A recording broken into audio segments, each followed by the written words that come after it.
So in the Seerat of Rasulullah sallallahu alayhi wasallam, we were at a point where the battle of Uhud is getting ready. And Rasulullah sallallahu alayhi wasallam has been informed that the kuffar are on their way. And this is an information that came to Rasulullah sallallahu alayhi wasallam from a man from Banu Ghaffar that Abbas radiallahu anhu sent with a letter detailing that there are 3,000 men of the Quraysh and they are on their way. And then we discussed that they had 200 horses. 3,000 men with 200 of them being on horses. And at least 1,000 camels. As some of the narration mentioned 3,000.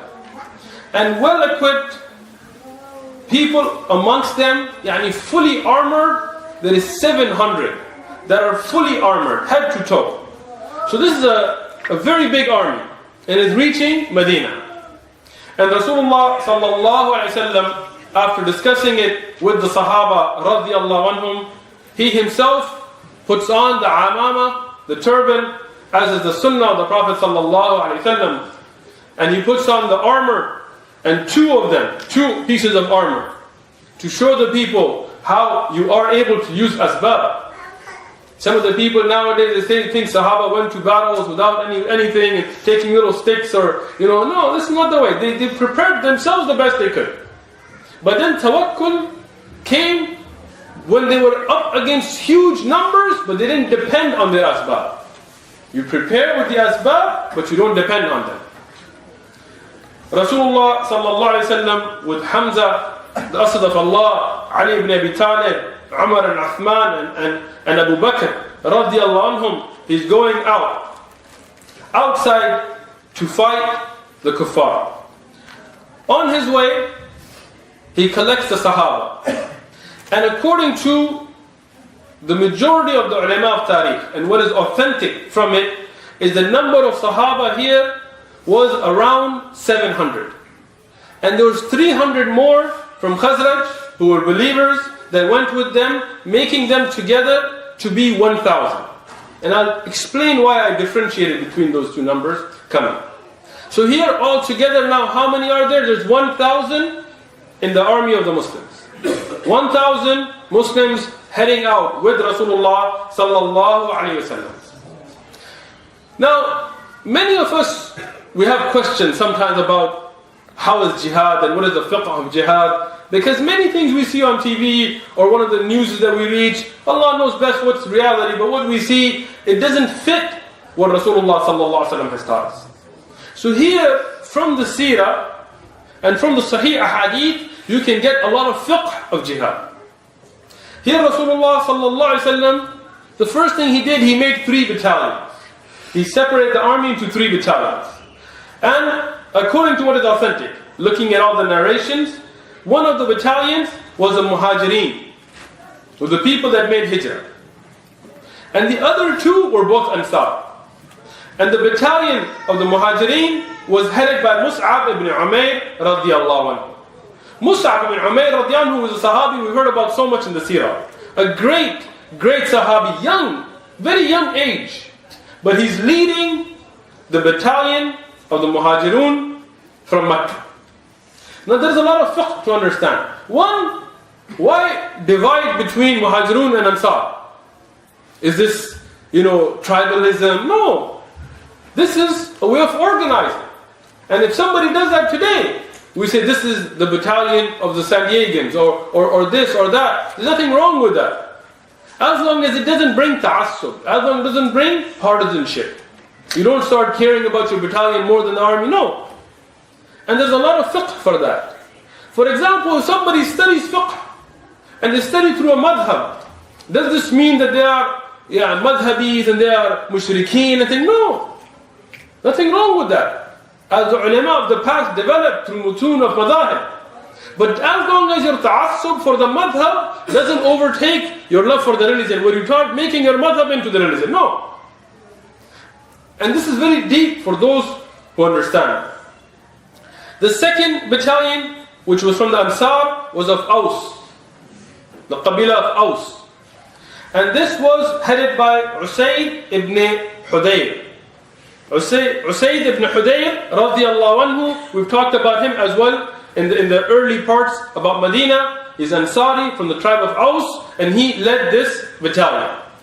And the third, which is also from the Ansar, but from the Khazraj, from the other tribe amongst the Ansar, from the Khazraj, is Hubab ibn Mundhir. Hubab ibn Mundhir radiyallahu anhu, the Ansari Sahabi. So these three battalions are made by Rasulullah sallallahu alaihi wasallam. Amongst the Sahaba, there is 1,000, but only 100 are armed. Yani armored, with the proper armor. Everybody had a sword or a spear or whatever weapon they could take. But the full armor, only 100. And you have to keep this in mind because we're talking about Uhud. And many times people have misunderstandings about Uhud. And inshallah through these durus we'll clear up a lot of them. One of them that I'll state now is that Uhud was not a defeat. Everybody says Uhud was a defeat. But inshallah through proof we'll show Uhud was not a defeat. And everybody thinks that Uhud, the Sahaba were so many, and the kuffar somehow got an upper hand, and that's not true. Right now, and this is not even the final numbers, we have 1,000 against 3,000. 1,000 Muslims against 3,000 of the Quraysh. And it's not just 3,000, because they have two qabilas, two tribes that have also joined in with them. Ahlul Thimama and Banu Kinana. So on top of the 3,000 of Quraysh, you have these two tribes as well. On top of that, the Quraysh had 200 horsemen. Amongst the Muslims, some of the ulama, like Mubarak Puri, he put that there were 50 horses. So how many you have? 200 against 50.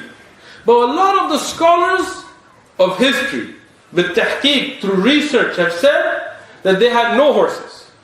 That the Muslims had no horses and no camels. So they were all on foot. And I believe this is the stronger opinion. And my own teacher, Sheikh Abu Muhammad, he also, through his tahqiq, this is the answer he gave. That the Muslims had no horses and no camels. So now you have 200 horsemen against people without horses or camels.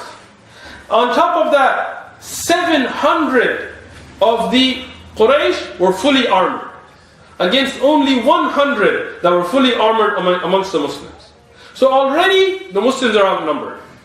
But the Muslims don't put their tawakkul on numbers, so they're moving forward.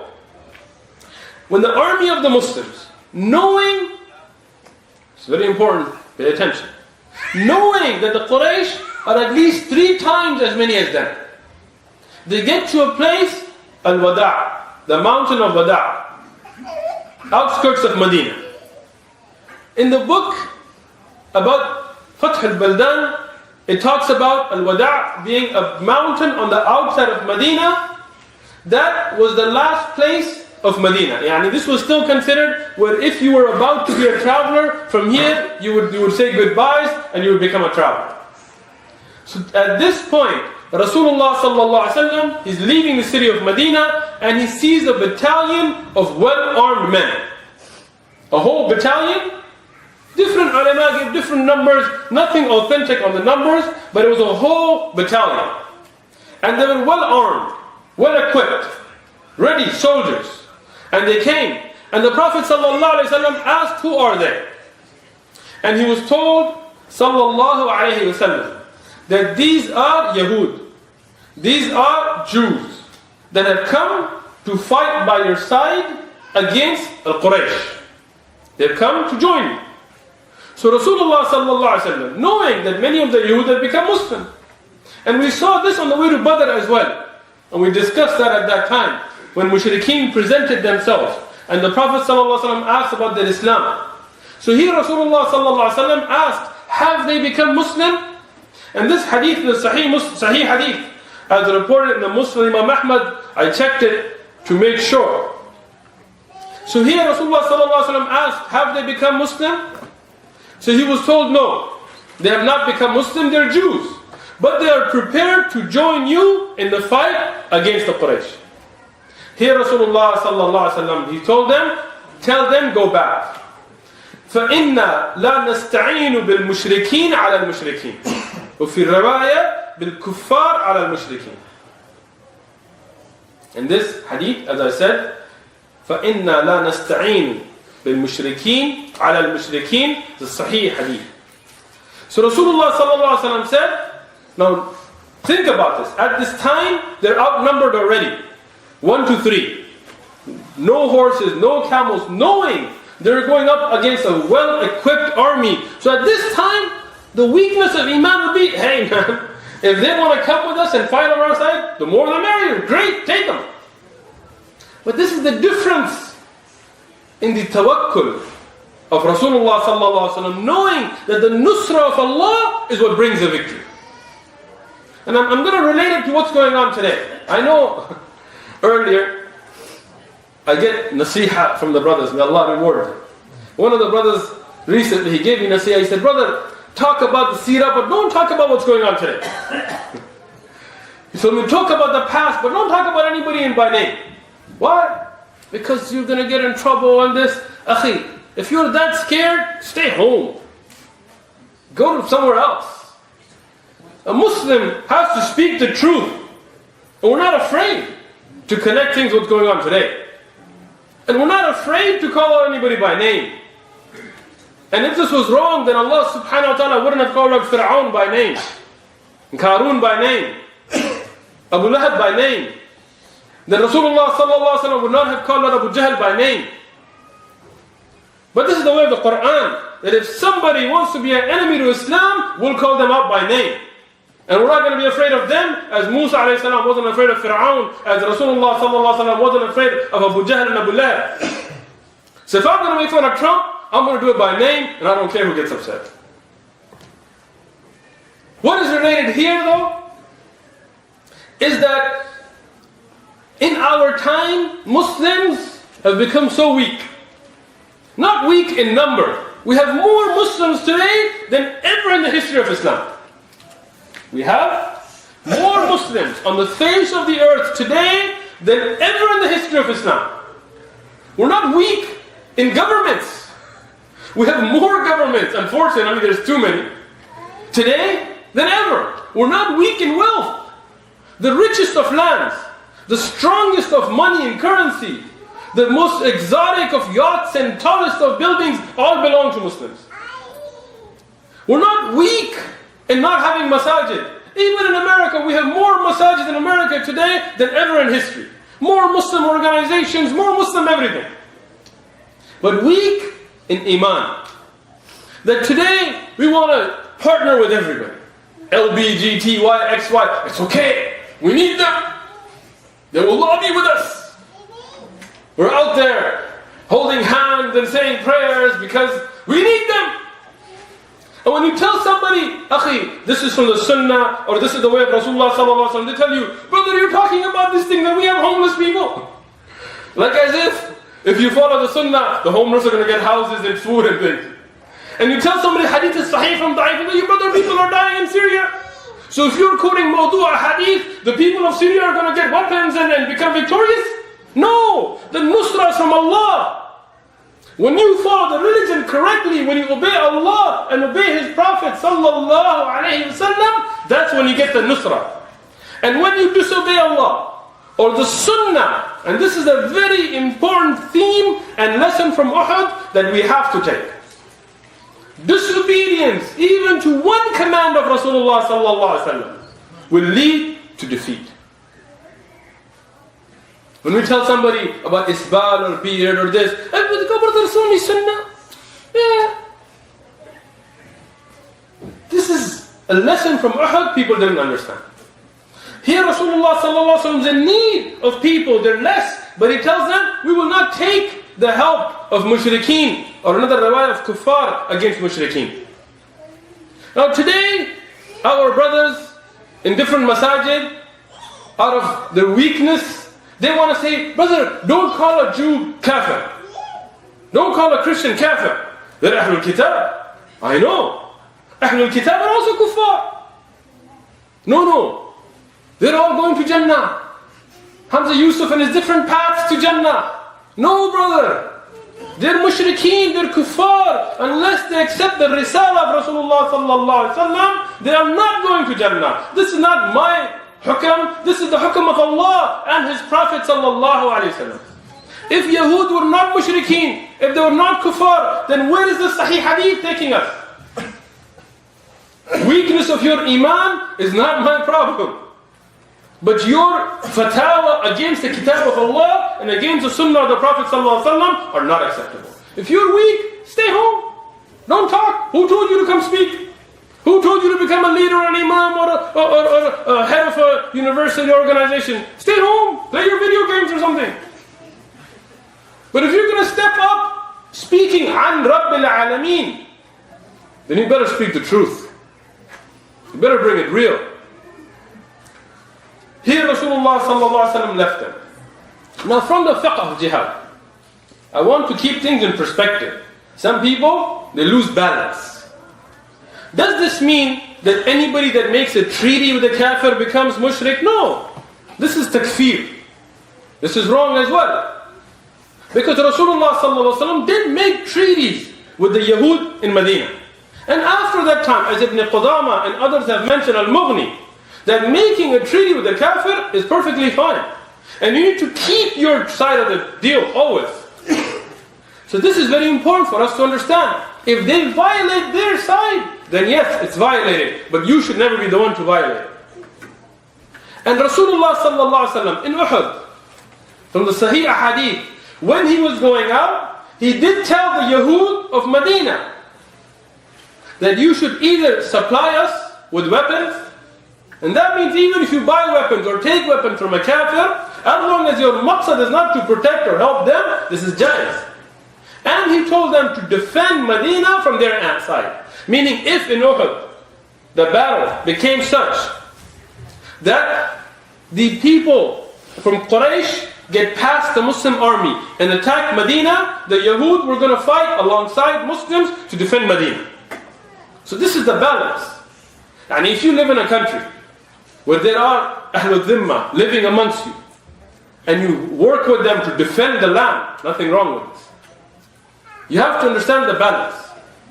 But when you are so weak in your iman, not your strength, that you're begging kuffar to lead you and to take you and to be your partners in battles, this is the weakness. This is what Rasulullah sallallahu alaihi wasallam didn't do. And here we look at many other aspects of the fiqh of jihad. We look at how Rasulullah sallallahu alaihi wasallam taught Sahaba tawakkul at this point. Because the Sahaba, even in their hearts, they must have been thinking, this would be great to have them. But Rasulullah sallallahu alaihi wasallam showed them a principle. Now here, Rasulullah sallallahu alaihi wasallam even had a munafiq with him. So if for some hikmah, you have a munafiq with you in a battle, this doesn't make you a kafir. Some people, they said, just because you sit with a kafir, and you talk to them and you deal with them, makes you kafir. Just because you sat in the UN, it makes you kafir. No. Rasulullah sallallahu alaihi wasallam will send people to sit with the Quraysh and make treaties with them in Hudaybiyah, and later, not just them, later, in the times of Umar bin Khattab and Khalid bin Walid, will sit with the kuffar. And even Al-Aqsa, when it was handed over, they were sat, they made a discussion, they handed it over, and they had people give opinions, even from mushrikeen and from kuffar. So don't take things out of perspective. Everything in the balance that Rasulullah sallallahu alaihi wasallam has taught us. Rasulullah sallallahu alaihi wasallam, going past this, he reached a place called 𝐶 Yani the two sheikhs, 𝐶. Here Rasulullah sallallahu alaihi wasallam was going to spend the night. And again, from the fiqh of jihad, he assigned a group to be on guard. You know, some of the people, they think that if you assign somebody for security, this is against tawakkul. If you put somebody to guard a leader or a alim or a scholar, this is against tawakkul. But no, this is actually the way of Rasulullah sallallahu alaihi wasallam. Rasulullah sallallahu alaihi wasallam, he appointed 50 men, and the head of them was who? Muhammad bin Maslama, radiyallahu anhu, the great hero of Islam that we discussed earlier, the one who killed Ka'b ibn Ashraf. This great Sahabi, he was put in charge of 50 men to guard the army. They were guarding the army. So when the army is cooking and in khidmah and resting, then these people, they're hirasa, they are guarding. And ذكوان ibn Abd al-Qais. Abd al-Qais, this name, it was problematic to me when I read it. Because Qais is not a name of Allah subhanahu wa ta'ala. So I looked up tariq. His father was not a Muslim. And he was actually called Abd Qais because he was in the servitude of a man named Qais. So don't take this name and start naming your children incorrectly. ذكوان radiallahu anhu, his full name is ذكوان ibn Abd Qais. He was specially assigned to guard Rasulullah sallallahu alaihi wasallam. And there is a big hikmah here. Because even though the Prophet sallallahu alaihi wasallam, he has that tawakkul. And as we discussed earlier, that there will be the time when the Bedouin will take the sword of Rasulullah sallallahu alaihi wasallam and draw it on Rasulullah sallallahu alaihi wasallam, and his sword will drop, and from the tawakkul and help of Allah. But there is a method being taught. If Rasulullah sallallahu alaihi wasallam didn't do this, then we would take a sunnah not to put a guard. And those of us from this ummah that will lead the ummah with weak iman, then there will be no way for them to be guarded. So Rasulullah sallallahu alaihi wasallam taught us many things to show the ummah how to fight jihad later. So here, ذكوان ibn Abd Qais, he is assigned especially to guard Rasulullah sallallahu alaihi wasallam. And then some of the ulama of tariq, they mention this happened here. Some of them mention it happened a little later. But either way, what we do know from the Sahih Asanid is that Rasulullah sallallahu alaihi wasallam, he prayed al-Fajr and he continued. Now this incident that I'm going to mention, whether it happened as al-Mubarakpuri mentions at al-Shaykhan or a little bit later as Ibn Hisham and others mention, irrelevant of that, this did happen. That Rasulullah sallallahu alaihi wasallam looked at the army and he made sure that nobody that is either disabled or unable to fight or too young is with the army. SubhanAllah, look at the hikmah here. Today, many of the people that claim that they're fighting jihad, they are dhullam, they do dhulm. They'll take a little child, strap a bomb to him and throw him. SubhanAllah, dhulm. We don't find this in the Sahaba radiallahu anhu. Here Rasulullah sallallahu alaihi wasallam is checking the army, even though they're few in number, they need number. But anybody too young, he's sending them back. Because Mujahideen are an amana in your hand. If you're a commander of Mujahideen, they're an amana. It's not like, who cares, they're somebody else's kid, let them go. And to use very little kids unnecessarily, as we see nowadays, this is something not in the way of Rasulullah sallallahu alaihi wasallam. Here Rasulullah sallallahu alaihi wasallam has Sahaba that are young, that have zeal, that come out themselves. They're hiding in the army because they really want to become shuhada. But he's telling them, no, go back. Today people take disabled people, people with mental issues, strap bombs to them and say this is jihad. SubhanAllah. This is dhulm. Jihad has tarteeb. Jihad has fiqh. Jihad has the way of Rasulullah sallallahu alaihi wasallam. Here Rasulullah sallallahu alaihi wasallam sent back many. Some of the ulama said 15, some said 18, but many of the young Sahaba that had come all this way outside of Medina with the jaysh ready to fight, but Rasulullah told them, no, you're too young. From them I'll mention a few names and you will recognize them. One of the ones that you will recognize for sure, Abdullah ibn Umar ibn Khattab. Abdullah, the son of Umar ibn Khattab, the great scholar of this ummah. Very young at this time. This is early time of Medina, but he's ready to go out for the sake of Allah subhanahu wa ta'ala. Ready to die, become shaheed. But the Prophet sallallahu alaihi wasallam tells them, you're too young, you have to go back. Also, Usama bin Zayd. Usama bin Zayd, the son of Zayd bin Haritha radiallahu anhu, the beloved Sahabi, very young at this time. Later on, when he's 17, he will lead armies. But at this time, he's too young, he's sent back. He's crying. Some of the ulama of tariq, they mentioned they were crying. No, we want to become shuhada, we want to fight. Rasulullah telling them, no, you're too young, go back. From them, Zayd bin Thabit radiallahu anhu. Subhanallah, Zayd bin Thabit radiallahu anhu, the Sahabi who was in charge of compiling the Qur'an in the time of Abu Bakr radiallahu anhu, and again in the time of Uthman radiallahu anhu. He's young, he wants to fight, Rasulullah sending him back. From here, Zayd bin Arqam radiallahu anhu, and many others. two that I will mention as exceptions to the rule. There is Rafi' radiallahu anhu.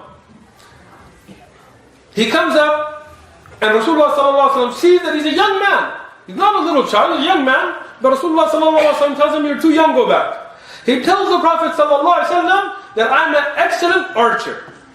I have great aim. So even if I'm young, I'm begging you, let me go. I'll be in the back and I'll shoot my arrows and a kafir will never escape my aim. When I shoot, I never miss my target. So Rasulullah sallallahu alaihi wasallam, subhanallah, look at the zeal of these Sahaba. Young kids. Today our kids, we tell them leave your video games and leave your houses and go out and just run to the masjid. They're tired. But the Sahaba, the youth of Sahaba, they're there, they love Allah subhanahu wa ta'ala. They love fighting fi sabilillah so much that even though the Prophet sallallahu alaihi wasallam is telling him go back, he's begging the Prophet sallallahu alaihi wasallam, let me stay. So the Prophet sallallahu alaihi wasallam tells him, okay, show me. You talk the talk, walk the walk. So a target is brought and he starts shooting his arrows and he never misses the target.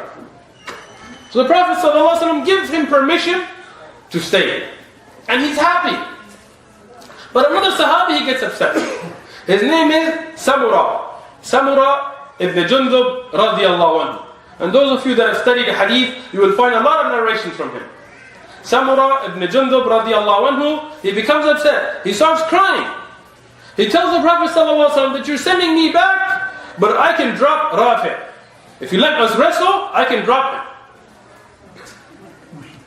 And this is something very important for our elders and our children to understand, that wrestling is from the Sunnah. I know many of the mothers here will not want to hear this, but it is what it is. We can't deny it. And here Rasulullah sallallahu alaihi wasallam, when he hears this, he allows them to wrestle. He tells them, show me. You make a claim that I can drop him, but are you all taught? Or can you really? So they wrestle. I was looking at the different asanid for this hadith. Some of them they mention that Samura went and he just dropped Rafi'. He took him down. He was a good wrestler. And the Prophet ﷺ told him, you can go. But I found one that was very interesting. It was authentic.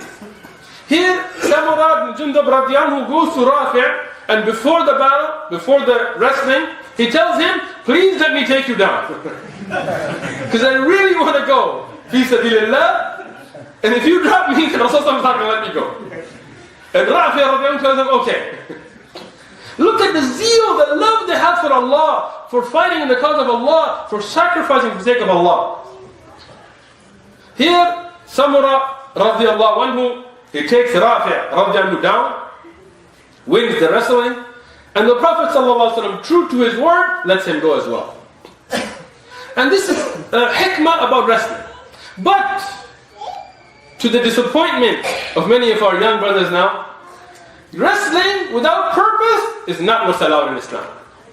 Wrestling has to be for a purpose. If you just want to show off, that wrestling is haram. Because you may harm somebody, you may break somebody's bone, you may knock somebody's tooth out for what? And I'm talking about real wrestling, not that girly, fake stuff, that WWE stuff. That stuff is useless. Those are feminine guys that practice a dance move type wrestling. That's not wrestling. Wrestling is when you really go at it. And only when there is a benefit. That's why the Shafi'i ulama, they said in the tahqiq of this, that wrestling without a purpose, a shari'i purpose, is not jaiz. But wrestling when there is a shari'i purpose is from the sunnah. And there are two extra ahadith that I will mention here to understand the fiqh of this. The first, when Rasulullah sallallahu alaihi wasallam himself wrestled twice. There are two sahih ahadith, and we mentioned some of them earlier, against two mushrikeen. And this is from the sunnah, where Rasulullah sallallahu alaihi wasallam, he wrestled a man with the purpose that he would become Muslim. He was a famous wrestler, and he told the Prophet sallallahu alaihi wasallam that if you can wrestle me, Rukana ibn Abi Abduzayd. Rukana ibn Abi Abduzayd, as Ibn al-Qayyim al-Jawziyah has mentioned, the narration is originally from Abu Dawud, and it's a Hasan narration. Many of them are mursal, but because of shawahid, it's a Hasan narration that Ibn al-Qayyim has mentioned, that Rasulullah sallallahu alaihi wasallam told him that if I wrestle you, will you become Muslim? Rukana said, as the narration of Abu Dawud, that nobody has ever taken me down. Nobody can take me down. And it was known that he was so strong that when he would attack somebody, even if you ripped his skin, he wouldn't let them go. That's how strong he was. Undefeated champion. And Rasulullah sallallahu alaihi wasallam was not a wrestler. Umar bin Khattab, he was a wrestler from the Quraysh. But Rasulullah sallallahu alaihi wasallam was not a wrestler. But this is the power that Allah subhanahu wa ta'ala gave him. So here, Rasulullah sallallahu alaihi wasallam told him, if I take you down, will you become Muslim? He said, yes. Rasulullah sallallahu alaihi wasallam took him down. Everybody was shocked. So Rasulullah sallallahu alaihi wasallam told him, if you think that this was some kind of a mistake, come at me again, get up. He came at him again, Rasulullah took him down a second time. He told him, come at me a third time. He took him down a third time. After the third time, Rukana said, I believe, no doubt, you are a true messenger of Allah. Because your body and your strength and yourself could never have taken me down. Undefeated champion. And Rasulullah sallallahu alaihi wasallam was not a wrestler. But he took him down. And this happened a second time. With another mushrik, but that one didn't become Muslim. But both times, with the purpose of them becoming Muslim, not the purpose of the Prophet ﷺ to show off his strength, or to show what a great wrestler he was, or how strong he is, or for him to boast, no. With the purpose for them to become Muslim. So for our young brothers, if you ever go to some non-Muslim and you tell them, if I take you down, you become Muslim, go ahead and take him down. But if you're going to lose, man, don't put us to shame. Now here, Rasulullah sallallahu alayhi wasallam, he took these young Sahaba, and he made sure that everybody is in the army is from those that can actually fight and they can actually go.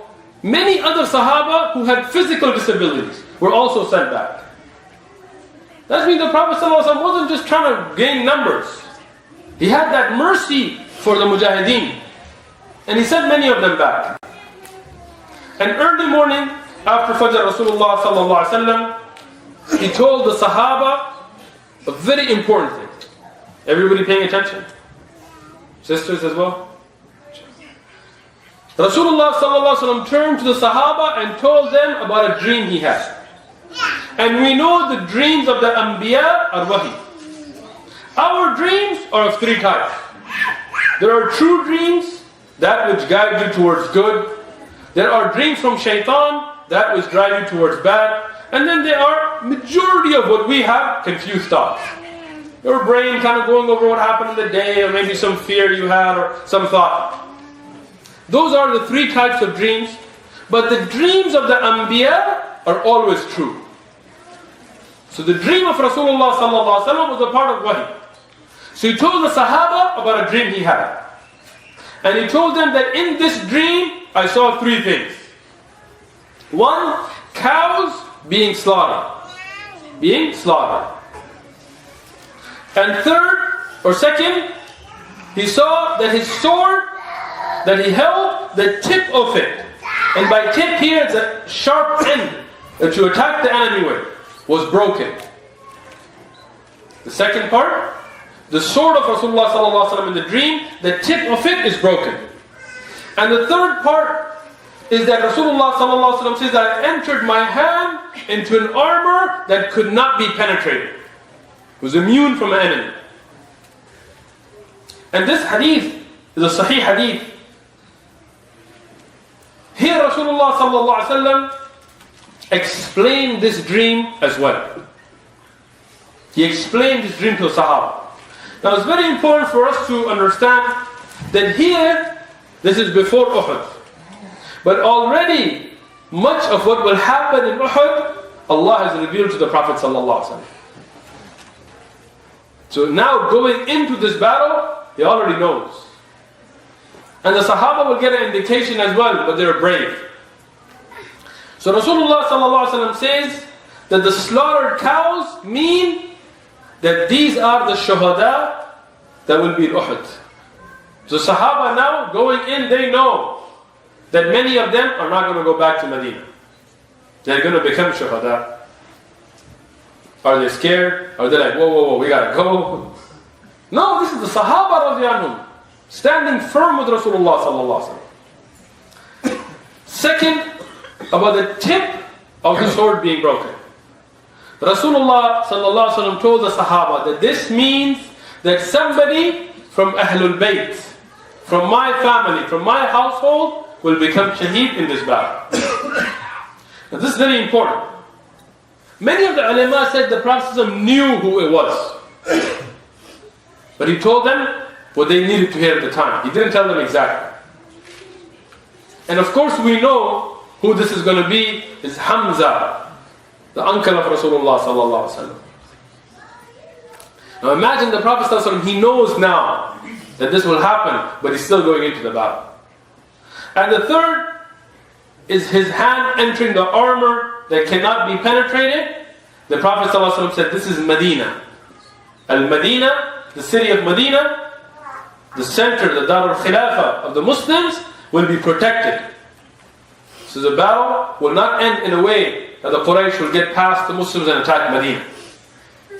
Having explained this, they move forward. Now we mentioned another hadith that the ulama in the sharh of this hadith explained. And from Sahih al-Bukhari, where Rasulullah sallallahu alaihi wasallam saw another dream.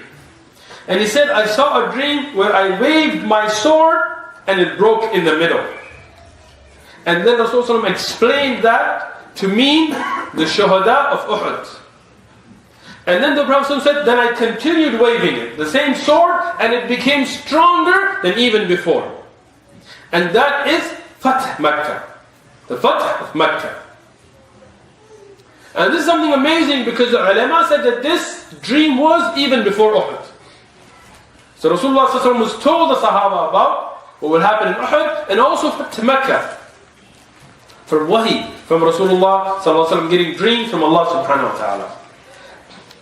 Here, Rasulullah sallallahu alayhi wasallam, he continued to move the army.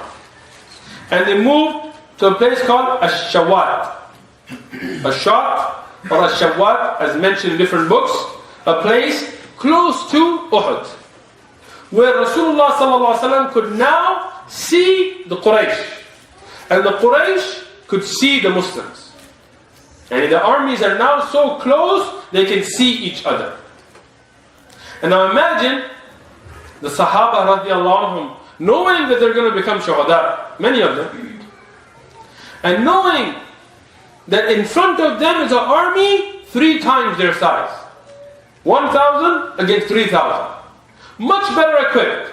The Sahaba, no horses, no camels, only 100 armored, against 700 armored, against 200 horses, against 1,000 to 3,000 camels, according to the different books. So looking at this big army, the Sahaba, they were still eager to go in the path of Allah subhanahu wa ta'ala. But here, the munafiq, Abdullah ibn Ubay. That's why I tell the brothers, not everybody named Muhammad or Abdullah or this is a Muslim. This man's name is Abdullah. He's there with Rasulullah sallallahu alaihi wasallam, but he's a munafiq. He's a hypocrite. So when he sees this big army, and he's a munafiq, he doesn't have love for jihad, he doesn't have love to be fi sabilillah. And this is what happens with the munafiq when things get hard. If you want to see a mu'min, if you want to see who's true, then see who's steadfast in the hardest of times.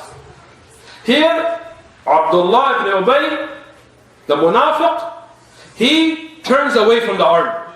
And this is a very, very critical thing. Because you're at that last moment and adrenaline and stress and pressure. The Sahaba were still human, is high, and you're already few in number. And now when your people starts running back, it destroys the morale of the army. So here, Abdullah ibn Ubay, he sees and he makes an excuse. What's his excuse? He says, I gave an opinion to fight in Medina. And Muhammad sallallahu alayhi wa sallam, he didn't take my opinion, so I'm going back. What a hypocrite. First thing, when the hukam is given from the Prophet ﷺ, change your heart to it. You know, when we make the shura, we say, That when the decision is made, don't say, oh, my opinion was better or it should have been. No, when the decision is made in the right way, according to the Quran and the Sunnah, not some decision against the Kitab of Allah. There's no obedience to the makhluk against the Khaliq. But when it's the correct way, with the people of knowledge, in the light of the Quran and Sunnah, then you should obey that opinion and follow it and not be like, oh no, but my opinion was better. He's the munafiq. He comes and now says, oh, my opinion was better. When you were leaving Medina, you didn't realize you were going out? All this way, you were going on this way, spending nights, you didn't realize it? It's only when you saw the bigger army and your heart is the heart of a coward that he turns back. And he takes 300 of the Khazraj with him. And this shows the difference between the mu'min and the munafiq. And that's why we know that those who stayed, they were all mu'minun. Those who stayed were all mu'minun. Anybody who was a munafiq left with him. So Abu Bakr and Umar and Uthman and Ali and Hamza and all these great Sahaba that stayed, no doubt, they were mu'minun from the Sahaba with no drop of nifaq in their hearts. Otherwise they would have left with Abdullah ibn Ubay. And so Dalil. So here, now, the Sahaba are left at only 700. And this is a great blow to the morale of the army, because you're already outnumbered, and now you see people leaving, going back to Medina to their wives and their families, and the shaitan works on you. When you go out, even to learn ilm, or for da'wah, or for anything, and people start leaving, everybody wants to leave. Because shaitan, he starts to work on you. But even at this time, the Sahaba, they're telling the Prophet ﷺ, Labbaik, we're ready, let's go. So the Prophet ﷺ now, with only 700, he starts to head down towards the kuffar. And the Quraysh, they're preparing. And the Quraysh, what are they thinking? In their minds, there's going to be a slaughter. Because now they see that even from the army of the Muslims, they're running away. They don't realize that one running are munafiqun anyway. But they think in their mind that the Muslims are scared, they're running already. And Hinda, the wife of Abu Sufyan, look at her mindset. She's there. What does she say? She says to Abu Sufyan that, you know, the grave of the mother of Rasulullah, يعني of Muhammad sallallahu alayhi wa sallam. Even if she didn't say sallallahu alayhi wa sallam, we need to say it. The mother of Muhammad sallallahu alayhi wa sallam, her grave is by Medina, so let's go first and dig up the grave and mutilate the body. SubhanAllah, digging up graves of people, of women, of the mother of Rasulullah sallallahu alayhi wa sallam that's been dead all this time. Look at the mindset of woman when she goes on the wrong path. We see the examples of the women and how pious they were in Aisha and Fatima and Khadija radiallahu anha. But you also see when they go bad. So you look at this mindset. But Abu Sufyan, he says that is not the job of men, of rijal. We are men. Even if they were mushrikeen, even if they were Quraysh, they had some sense of dignity and honor. So we don't mutilate bodies and dig up graves. We will fight. But we're not going to do that kind of a thing. So Hinda, she starts coming up with a different plan. She goes to a free slave, who was a slave at that time, he wasn't free at the time. And his name is Wahshi. And she tells him that I know that your spear never misses. Yani when you take aim, your spear never misses. So if you can hit Hamza, radiyallahu anhu, I will free you. And she had this plan to mutilate now the body of Hamza radiyallahu anhu. And at this time now the battle begins, the armies come closer, and what happens, inshallah we'll discuss next Saturday. Jazakumullahu khairan.